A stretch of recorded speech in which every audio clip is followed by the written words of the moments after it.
Japanese tennis star Naomi Osaka withdraws from the French Open over media interaction controversy. She was warned of expulsion for deciding not to speak to media, citing mental health issues.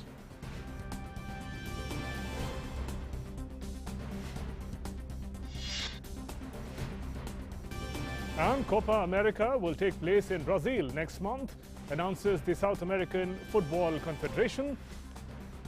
As pandemic hit, Argentina withdraws from hosting the tournament.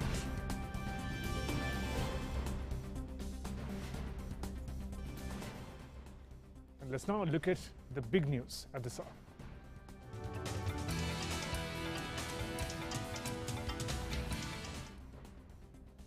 Let's talk about the pandemic. India reported 1.27 lakh daily new cases in the last 24 hours. This is the lowest figure in about 54 days. The country's active COVID caseload further declined to 18,95,520. It's below 20 lakh after nearly 43 days. Active cases have decreased by 1,30,572 in the last 24 hours. Recoveries, meanwhile, continue to outnumber daily new COVID cases for 19th consecutive day. In the last 24 hours, 2,55,287 patients have recovered from COVID-19. A total of 2,59,47,629 patients have recovered across the country so far. The recovery rate continues to increase as well at just over 92% as of today. Weekly positivity rate currently stands at 8.64%, while the daily positivity rate dipped to 6.62%. That's less than 10% now for the 8th consecutive day.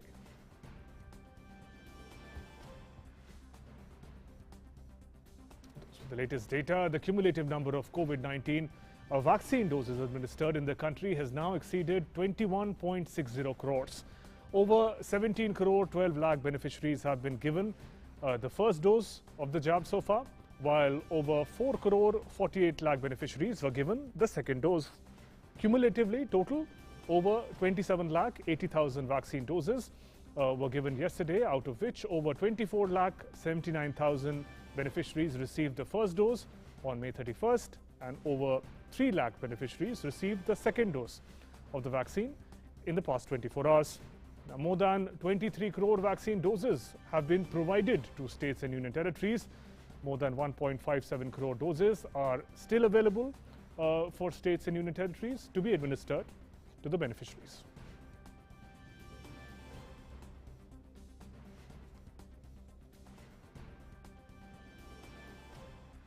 From vaccination, let's talk about testing. Testing for COVID-19 has been ramped up in the country. As per the Indian Council of Medical Research, that's ICMR, 19,25,374 samples have been tested as on Monday. So far, a total of 34 crore 67,92,257 samples have been tested for COVID-19 so far till date in India.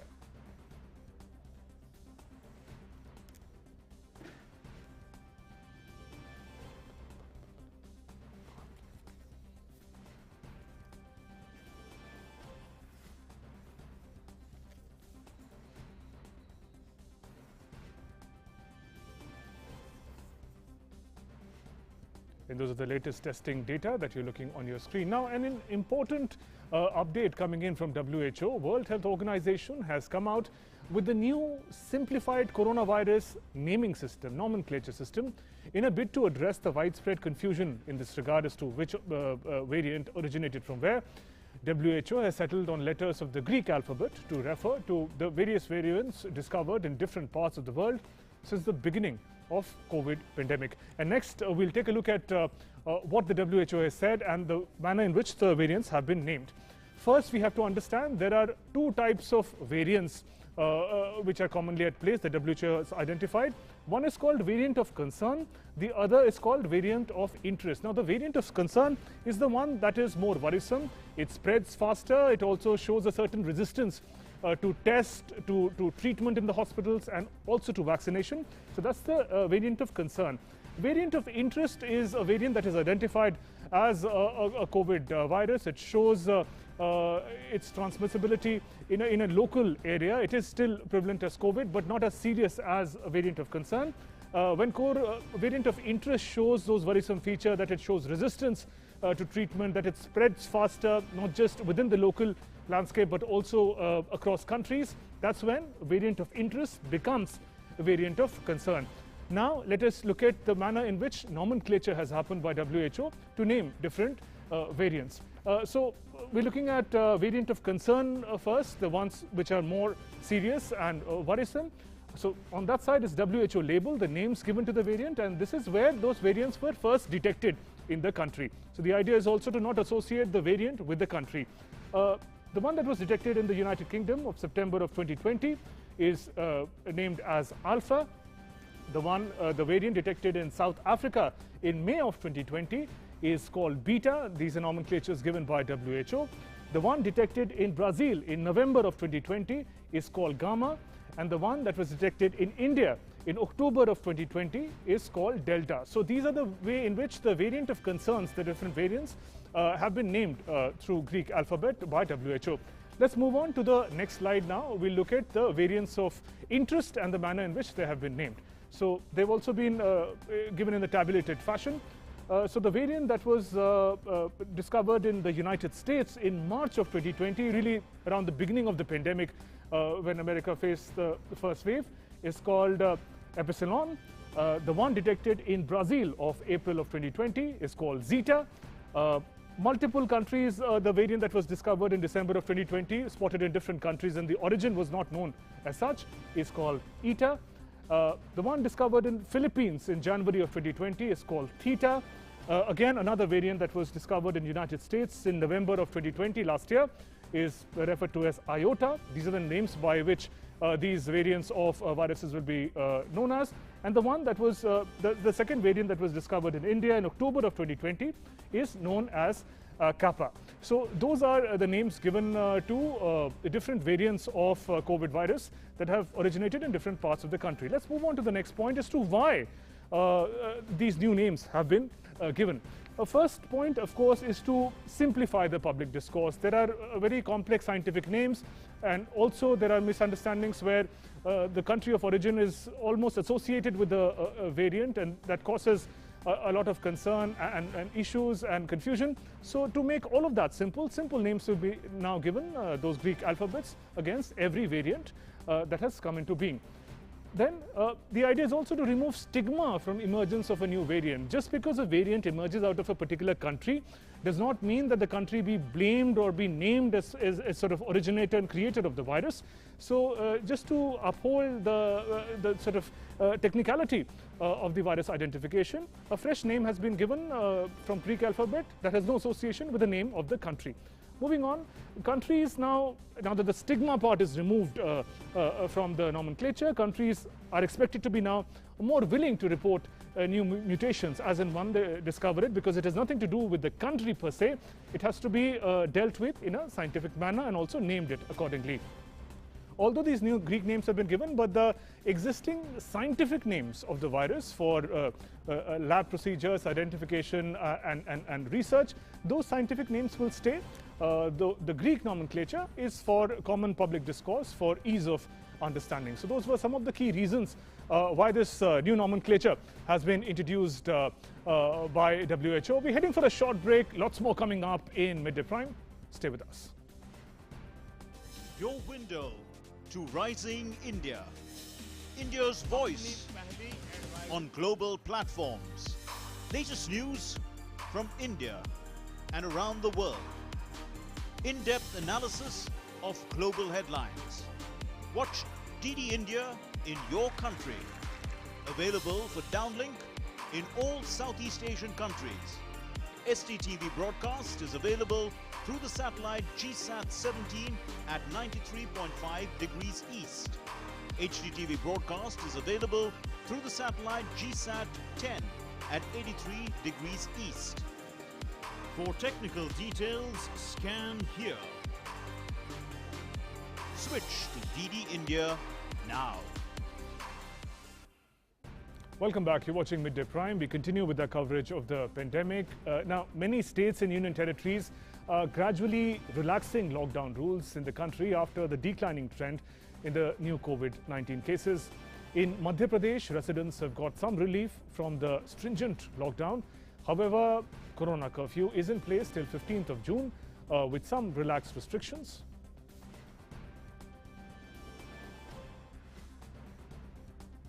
COVID-19 phased unlocking process in Uttar Pradesh is also beginning in 55 districts from today, from where active cases of COVID have dropped below 600. However, the weekend curfew and night curfew across the state will continue. Stricter curfew regulations will be imposed in another 20 districts which still have more than the minimum threshold of active cases still. Meanwhile, in Himachal Pradesh, process of easing COVID-19 lockdown is underway. However, the state government has said that there will be gradual opening of activities as there are high fatality rates in Kangra, Solan, Sirmaur, Una and Shimla.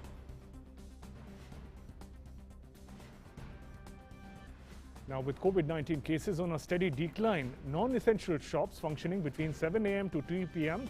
on alternate days from Monday to Friday for 15 days.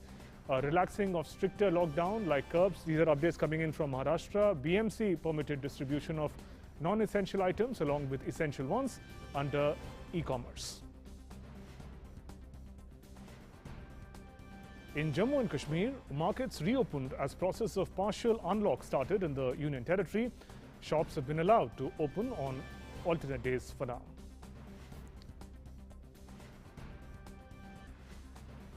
In Andhra Pradesh, state government has extended curfew till 10th of June. Curfew rules will remain in force as before. In Uttarakhand, the statewide COVID-19 lockdown has been extended till 8th of June.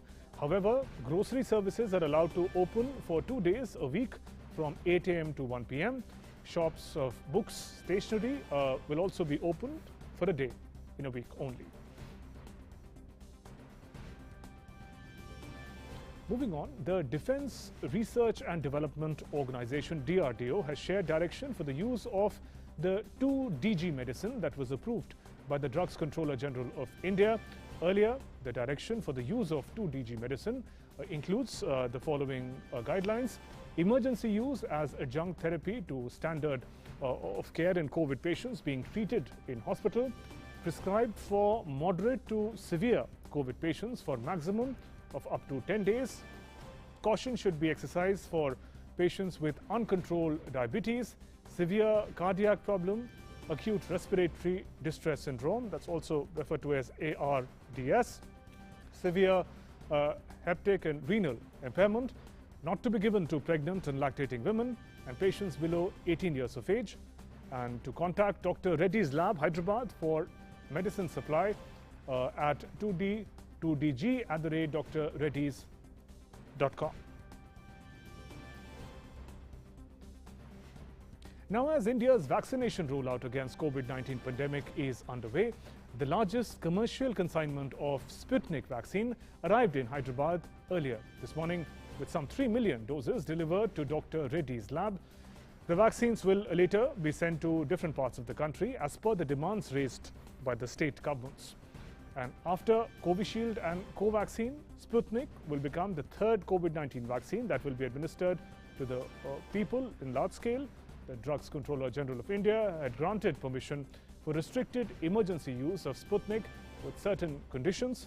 Developers of the jab are expected to supply a total of some 18 million doses over the next couple of months.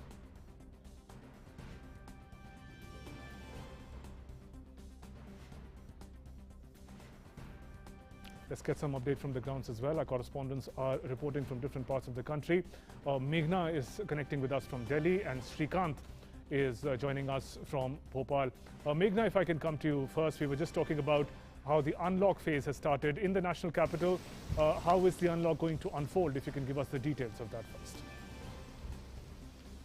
Yes, absolutely, Shubhendu. As we have seen that the unlock has started, especially in a phased manner in several states as well, and especially in Delhi, when we have seen that the manufacturing and construction work has been given permission to resume back. We can definitely see that after June 7, when the lockdown has been extended till June 7. After that, also we can see some more businesses opening in a phased manner. But these businesses like manufacturing and the construction work which have been given, they have also been given permission under very strict COVID guidelines, and not only in Delhi but also in Haryana there are restrictions there, but the shops have been now allowed to open from 9 a.m. till 3 p.m. and also there were some shops opening from odd even basis and on different hours like 7 a.m. to 12.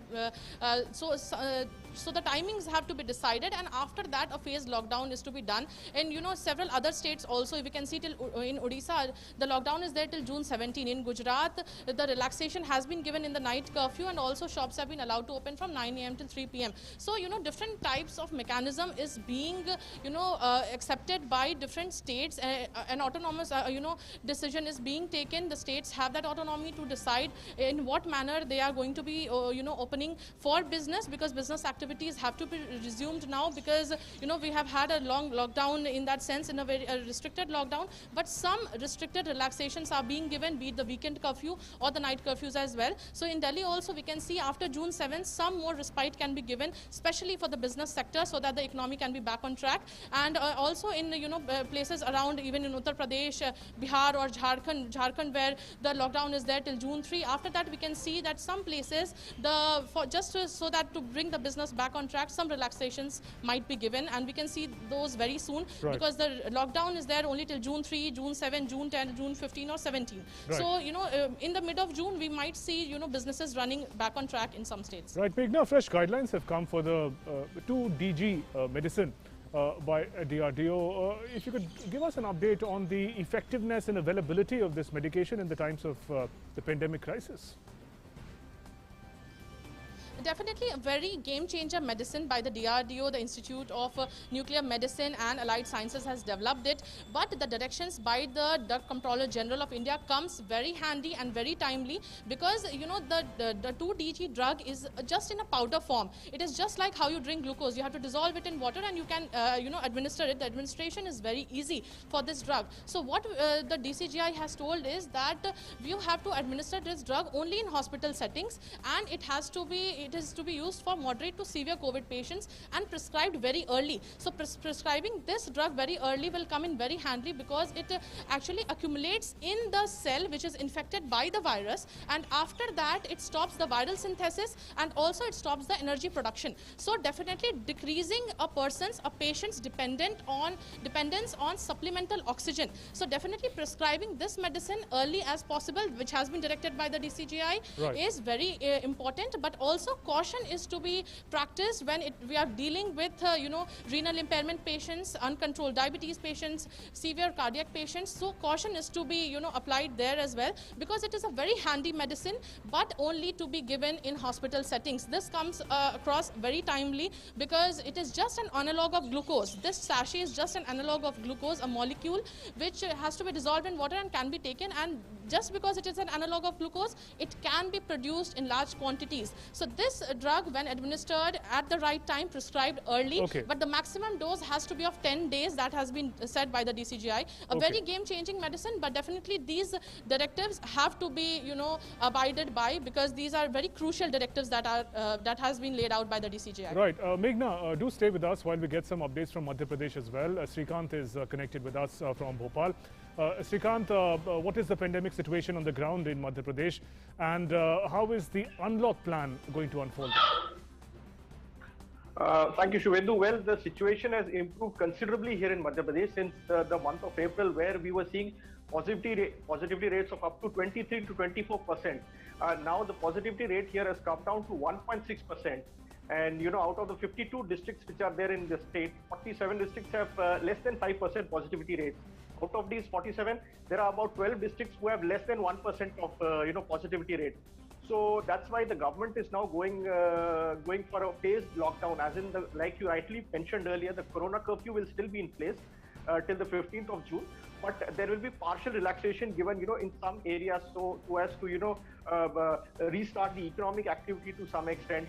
And the essential services which they will be restarted again, as in kirana stores, standalone grocery shops in the colonies, all kinds of service providers, essential service providers, plumbers, electricians, carpenters. These are the people, who really need to get out, for their livelihood and all the other things. So the government is, taking it step by step. And what I would also like to mention is the government has formed these crisis management committees in each of the districts. Now, these committees are comprised of, prominent members from all walks of life in the district.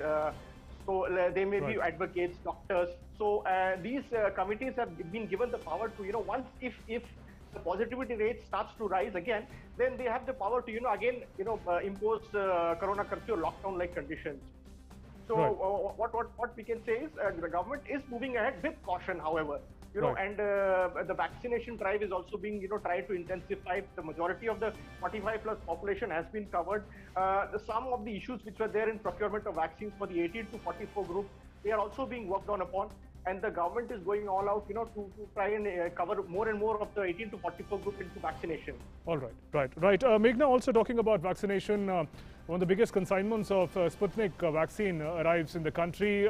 That is going to be a big boost for the vaccination drive across the country. Absolutely. Absolutely, Shubhendu, when we see about if it is approximately 56.6 tons that has the consignment that has arrived in Hyderabad, and the GMR Hyderabad Air Cargo has been able to handle such a huge consignment because they had been preparing for it, because in the future they might have to handle billions of doses in the next couple of years, if you can say, billions of doses of vaccines there. And there are several manufacturers also around Hyderabad who are going to manufacture the Sputnik V vaccine. So definitely this comes very important. There are 3 million vaccines, and not only that, the vaccines have arrived, but also the substance, the bulk substance, which will have to get a fill finish in different pharmacy companies. They can be bottled there. So that bulk substance has also arrived, and that bulk substance is expected to arrive again also, so that the bulk finish can be done. Very crucial, very important thing is also that the cold chain has to be maintained, because Sputnik V, as they say, it's the temperature has to be maintained at -20°C. So a cold chain has to be built for offloading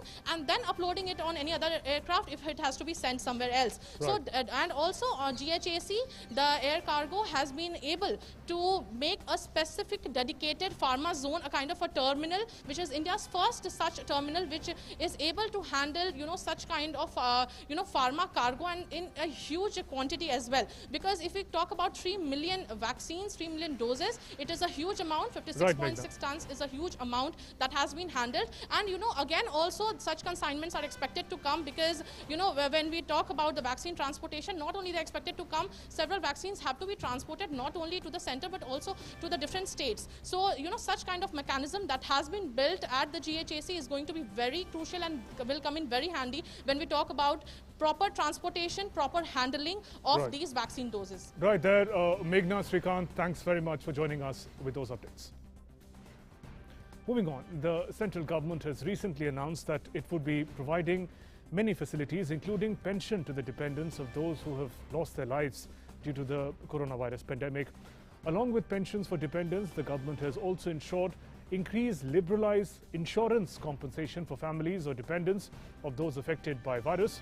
Speaking about this facility, Secretary of Ministry of Labour and Employment, Apurva Chandra, said the pension scheme of Employee State Insurance Corporation is being extended to those who've died due to the epidemic.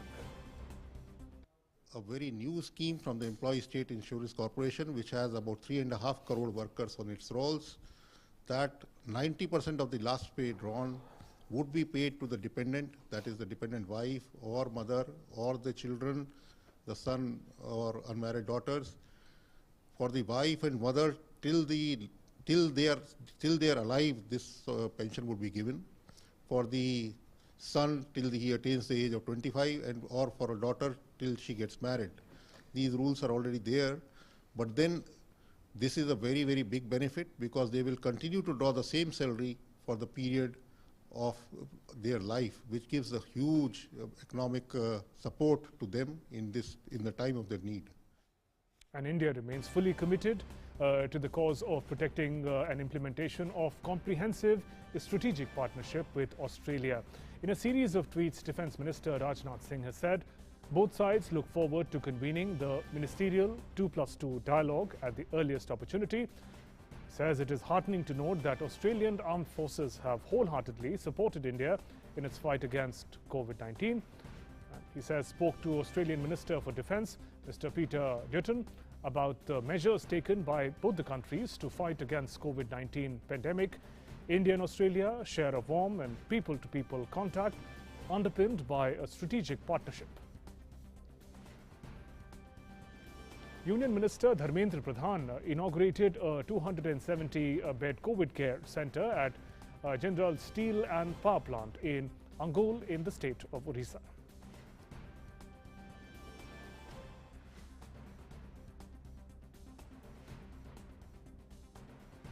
And Uttar Pradesh Chief Minister Yogi Adityanath took stock of the COVID vaccination drive that is underway at the K.D. Singh Babu Stadium in Lucknow.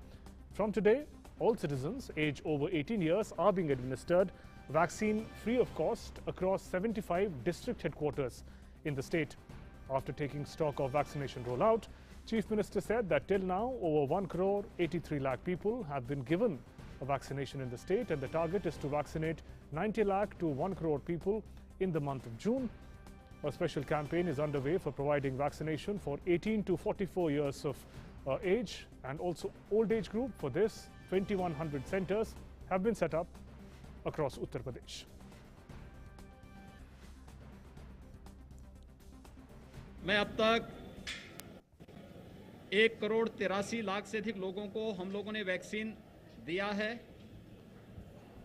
अकेले जून महीने में हम लोगों का लक्ष्य है कि हम 90 से 1 करोड़ लोगों को वैक्सीन देंगे। सभी युवाओं को वैक्सीन उपलब्ध कराने के लिए प्रदेश के सभी 75 जनपदों में एक विशेष अभियान चल रहा है। इसके लिए हम लोगों ने 2100 बूथ पूरे प्रदेश में स्थापित किए हैं। 45 प्लस के 3000 से अधिक बूथ पूरे प्रदेश में हमारे संचालित हो रहे हैं। Let's now move on to our developing story.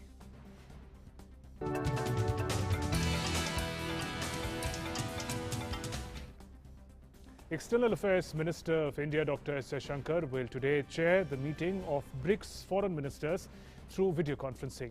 The theme for BRICS meet under India's chairship is BRICS at 15, India BRICS intra-BRICS cooperation for continuity, consolidation and consensus.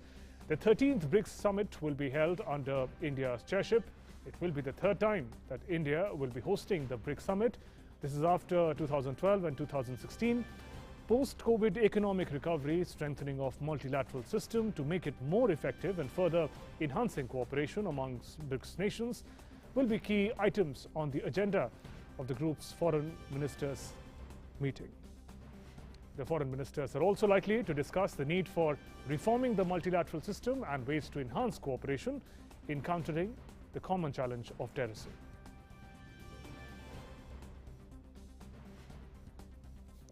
Those are the updates coming in from the BRICS meeting, the 13th edition of the BRICS meeting, the third time that India will be hosting the BRICS summit after 2012 and 2016.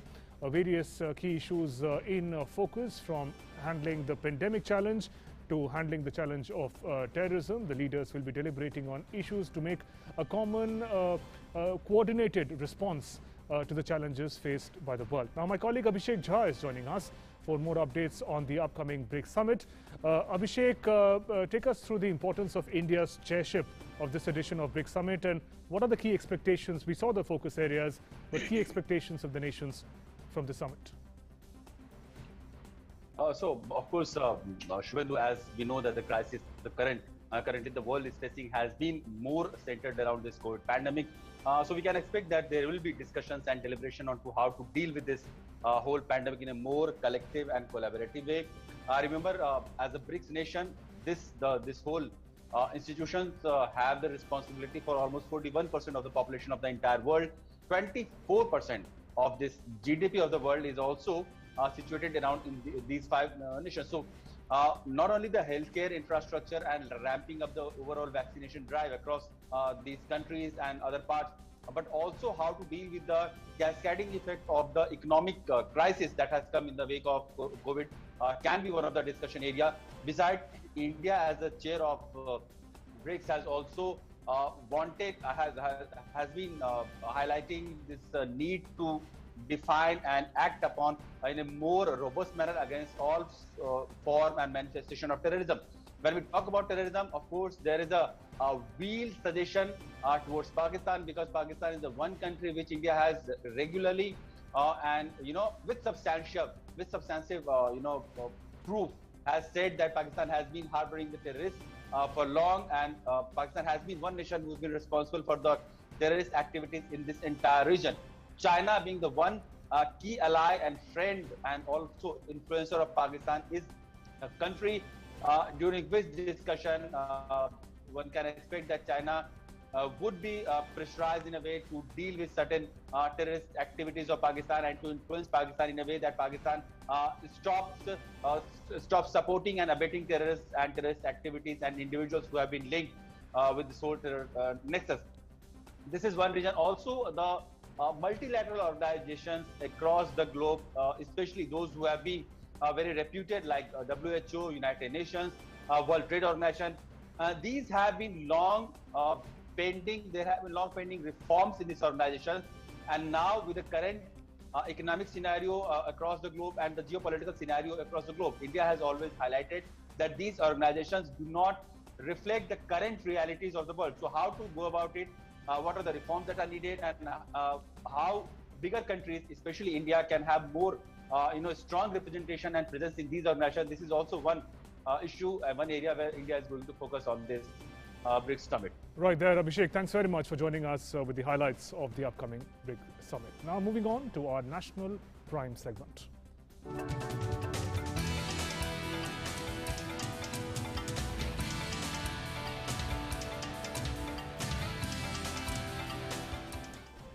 The weather has taken a turn once again in the northern parts of the country. Several states of North India, including Delhi NCR, received moderate to heavy intensity rains late last night, accompanied by dust storm and thunder squall. Some parts of Uttar Pradesh, Punjab, Haryana, Chandigarh also experienced a similar turn of weather. Thunderstorm with lightning and gusty winds with speed reaching 30 to 40 kilometers per hour are very likely at isolated places over West Rajasthan today. Heavy to very heavy rainfall is also likely at isolated places, very likely over Assam and Meghalaya.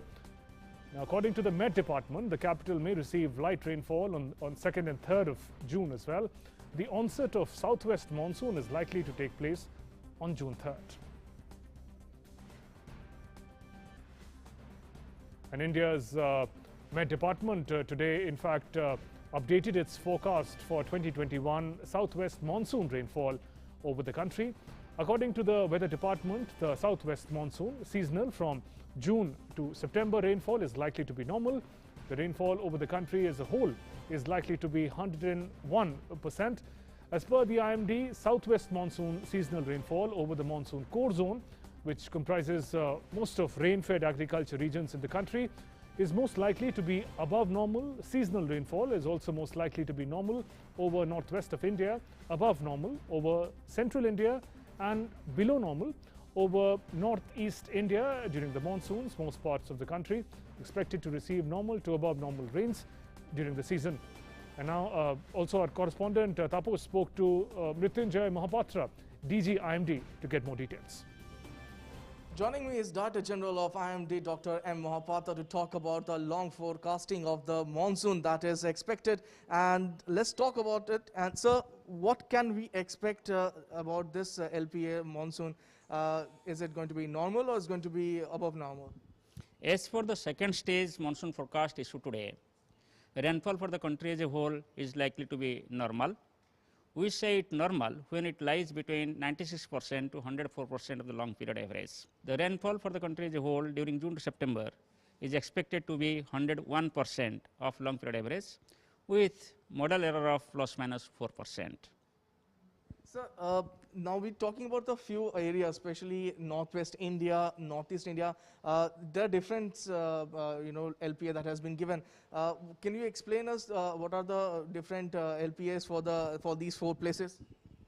If you consider different homogeneous regions like Northwest India, Northeast India, Central India, and South Peninsular India, we are expecting above normal rainfall activity over Central India, which extends from Odisha to Maharashtra and Gujarat. We are expecting normal rainfall activity over Northwest India and South Peninsular India. The rainfall activity is expected to have a below normal probability over Northeast India, which includes some parts of Bihar, West Bengal, Assam, and Meghalaya especially. When can we expect the next LPA for July? Today we have also issued as a new initiative the forecast of rainfall for the month of June. As for this forecast, we are expecting normal monsoon rainfall activity during June over the country as a whole, and especially over the east central India and adjoining peninsular and northeast India is expected to have normal to above normal rainfall activity. When can we expect the monsoon to hit the Indian coast, and for Northwest India, for Delhiites especially, when can they expect monsoon showers in the national capital? Delhi is far away now from the monsoon. So at first it should reach Kerala. And normal date for onset of monsoon for Kerala is 1st June, but it has been slightly delayed. We are expecting it around 3rd June. Since we are expecting a good monsoon condition, so we can expect the normal advance of a monsoon.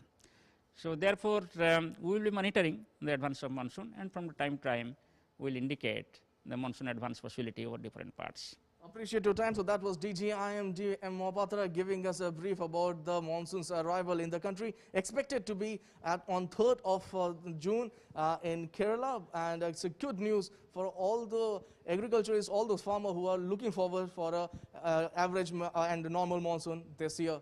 With camera person Surendra, this is Tapush Bhattacharya, DD India, Delhi. In Midday Prime, it's time now to take stock of news and updates coming in from the world of business and finance.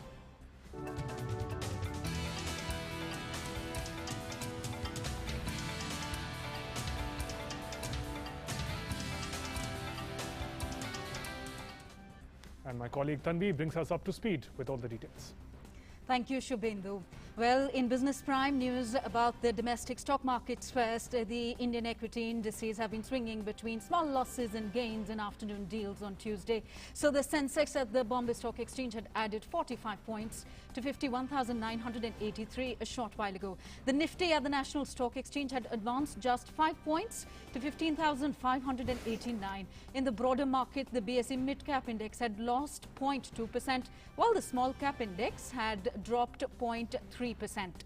The top index gainers are ONGC, Adani Ports, Bajaj Finance and SBI, which have climbed between 1.5% and 3%. The top index losers so far are Tata Steel, JSW Steel, Grasim and ICICI Bank, with losses of between 1.5% and 2.9%. In other key Asian markets, MSCI's broadest index of Asia-Pacific shares outside Japan edged up 0.4%, hitting the highest in a month. South Korea's stocks rose as data showed that the country's exports logged their sharpest expansion in 32 years in May. But Japan's Nikkei index fell as data showed that companies cut spending on plant and equipment for the 4th straight quarter. China's key stock index also lost ground. Back home at the interbank foreign exchange market, the rupee had appreciated 8 paise against the US dollar in early trade on Tuesday. But later, the rupee gave up all its early gains and had depreciated 17 paise to 72 rupees 78 paise against the dollar in afternoon deals a short while ago.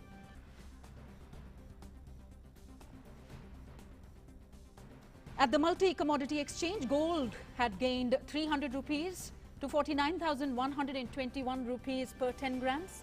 Silver had surged 1,175 rupees to 73,073 rupees per kilo. And global crude oil climbed on Tuesday as optimism grew over the fuel demand outlook during the summer driving season of the United States, the world's top oil consumer. Prices were also boosted after data from China showed that factory activity expanded at its fastest this year in May. So Brent crude oil gained 94 cents or 1.4% to $70.26 a barrel. And US crude rose $1.34 or 2% to $67.66 a barrel. So that's it in Business Prime for the moment. Back to you, Shubhendu. Thank you, Tanvi, for joining us with those updates. Let's now find out what's making news across the world.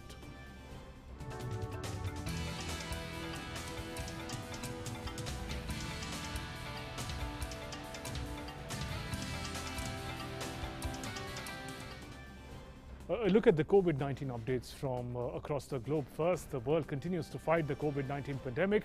So far, over 17 crore, 14 lakh people have tested positive for coronavirus globally. The number of recoveries stand more than 15 crore, 38 lakhs. As many as 35 lakh 65,000 people have died worldwide due to COVID-19. United States continues to register maximum number of COVID-19 cases in the world. More than 3 crore, 41 lakh people have been tested for coronavirus in the US, while the deaths so far because of the virus stand at 6 lakh 9,000 in the United States. That's the latest data coming in from across the world in the battle with the pandemic. Moving on, Serena, a city in southeastern Brazilian city of Sao Paulo, has seen a 95% decline in COVID-19 casualties after it concluded vaccination of almost all adults. The number of symptomatic cases fell to 80% and hospitalization 86% in Serena, that had 45,000 inhabitants, with more than 4,62,000 casualties so far. Brazil has the world's second deadliest outbreak. The country has now very slow immunization pace due to lack of vaccines. Serena is surrounded by cities that are still dealing with a spike in COVID cases. And Peru has been amongst the hardest hit Latin American countries during the COVID-19 pandemic, with its hospitals overcrowded with patients and demand for oxygen outstripping its availability. On Monday, the country almost tripled its official COVID-19 casualty toll to 1,80,764, following a government review, making it the country with the worst death rate per capita, according to Johns Hopkins University data. And Turkey on Monday further eased measures meant to restrict the spread of COVID-19. Weekend lockdown in the country has been partially lifted and restaurants have been open to a limited number of guests. President Tayyip Erdogan said lighter measures in response to the falling cases would go into effect from today. Under the new rules, nationwide daily curfews are delayed by an hour to 10 p.m. now. All social restrictions that were lifted in March, but President later backtracked in April when daily cases soared above 60,000. European Commission President Ursula von der Leyen delivered a virtual speech at the 2021 Partnering for Green Growth and Global Goals 2030 or P4G summit. In her address, she said 2020 is the make or break decade in the path towards becoming climate neutral. The European Union's new target is to reduce greenhouse gas emissions by at least 55% by 2030 from 1990 levels. The goal is more ambitious than the previous plan for a 40% cut. Europe aims to be the first climate neutral continent by 2050. We set out on this journey already in 2019. Today, many countries around the globe are in an exciting race to zero. And I was delighted that you, President Moon, announced that Korea is also aiming to be climate neutral by 2050. Even though the finish line is 30 years away, the race starts now. The 2020s is the make or break decade. And that's why Europe has committed to reduce our emissions by at least 55% by 2030 compared to 1990 levels. Time now to get all the action from the world of sports.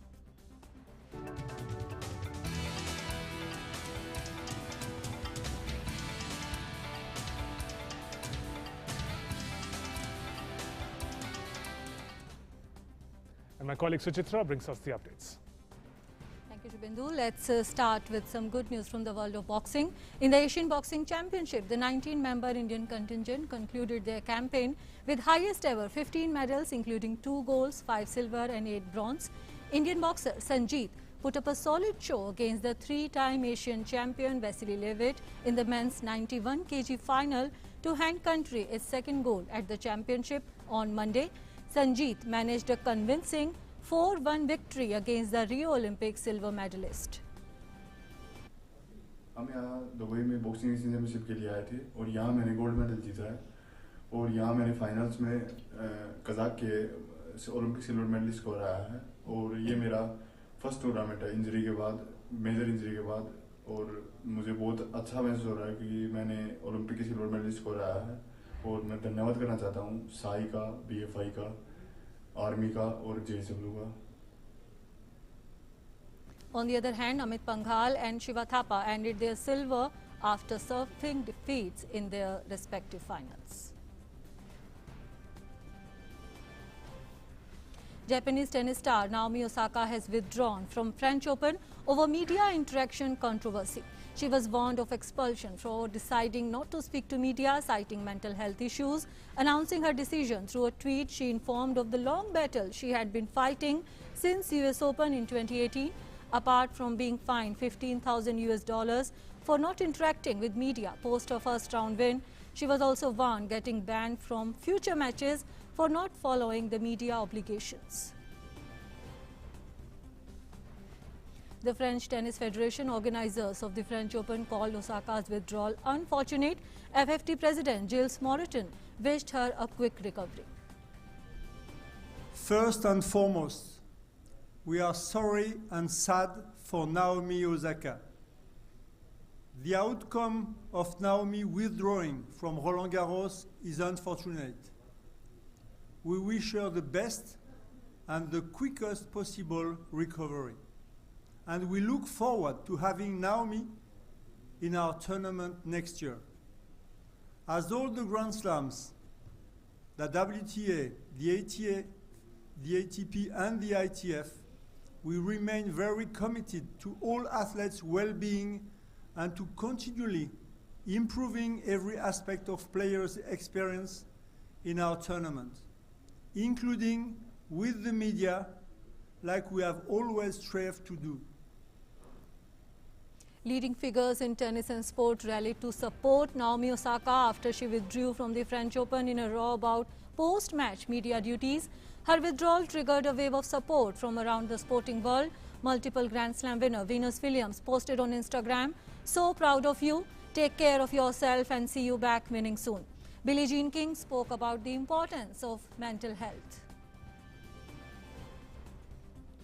Japanese people in Tokyo said they were surprised and sympathetic about Naomi Osaka withdrawing from the French Open in a row about post-match media duties, saying she had been suffering from depression and anxiety. Some speculated the stress of COVID-19 may have also taken its toll. 正直びっくりしたっていうのが一番なんですけれども、でもやっぱりスポーツ選手にとって一番大切なのはやっぱ精神状況もやっぱり一番大切なのかなと思うので、その今まで休めなかった分しっかり休んで回復してほしいなと思います。彼女がこう背負うものっていうのはもう自分だけのことじゃないんで、当然スポンサーなりね、マスコミなりファンなり。もうすごいこう背中に背負ってやっていかなくちゃいけないと思うんですよね。それがまあトッププレーヤーの責務っていうか、そうなってしまった自分の責任をやっぱり全うしなくちゃいけないことになっちゃうと思うんですよね。Now some on-court action. In French Open tennis, former world number 1 Serena Williams sailed through the first round, but not without a fight, as her opponent, Romania's Irina Camelia Begu, made her work hard in the first set. She won 7-6, 6-2. In men's section, former world number 1 Roger Federer defeated Denis Istomin of Uzbekistan 6-2, 6-4, 6-3 to reach the second round. South America's largest football tournament, the Copa America, was moved to Brazil after a COVID-19 surge in Argentina and social unrest in Colombia saw the co-host stripped of the right to host the event. With 2 weeks to kick off, South America's CONMEBOL Football Federation tweeted that the CONMEBOL Copa America 2021 will be played in Brazil and the June 13th to July 10th dates were maintained. Brazil hosted the last Copa America in 2019. Originally scheduled for last year, the Copa was postponed by 12 months due to the coronavirus pandemic.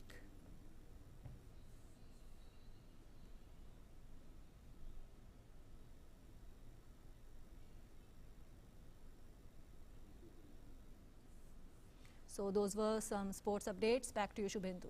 Thanks very much, Suchitra, for joining us with those updates. Those were some of the highlights of the news and updates in Midday Prime today.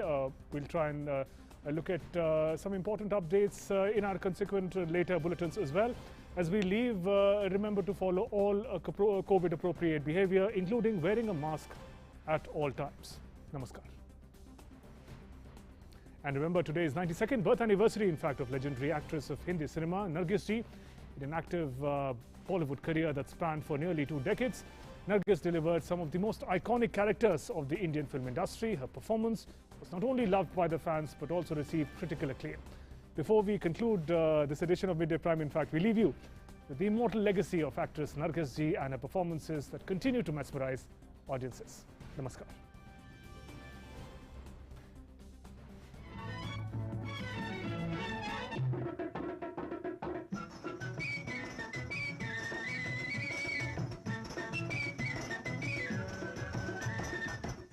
बनूं उड़ती फिरूं मस्त गगन में, आज मैं आजाद हूँ दुनिया के चमन में। पंछी बनूं उड़ती फिरूं मस्त गगन में, आज मैं आजाद हूँ दुनिया के चमन में।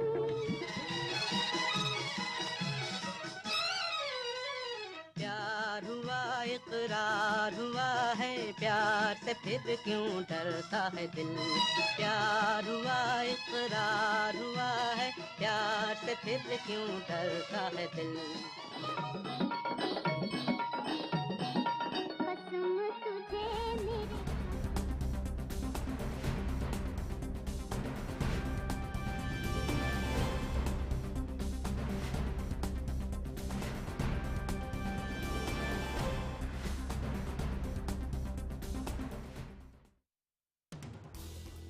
हर दिन हर पल बनती खबरें, बदलती दुनिया, हम लेकर आते हैं आपके लिए बड़ी खबरें, संपूर्ण कवरेज, ताकि आप रहें खबरों के बीच हमारे साथ। मिड प्राइम हिंदी सोमवार से शुक्रवार दोपहर 1 बजे सिर्फ डीडी न्यूज पर।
दवाई भी कड़ाई भी का मंत्र लिए वैक्सीनेशन की चल रही है लहर, गांव-गांव, शहर-शहर। लेकिन जब इतना किया है सब्र, तो थोड़े और समय रखें कोरोना पर कड़ी नजर। ना छोड़ें 2 गज दूरी, सैनिटाइजेशन और मास्क की सावधान डगर। रहें इस खतरे से सचेत हर प्रहर। कोरोना को हराना है तो मास्क जरूर लगाना है। Mask up India. दवाई भी, कड़ाई भी, और इसीलिए जब भी अपने घर से बाहर निकलें अपने मुंह और नाक को ढक के रखें। Mask up India.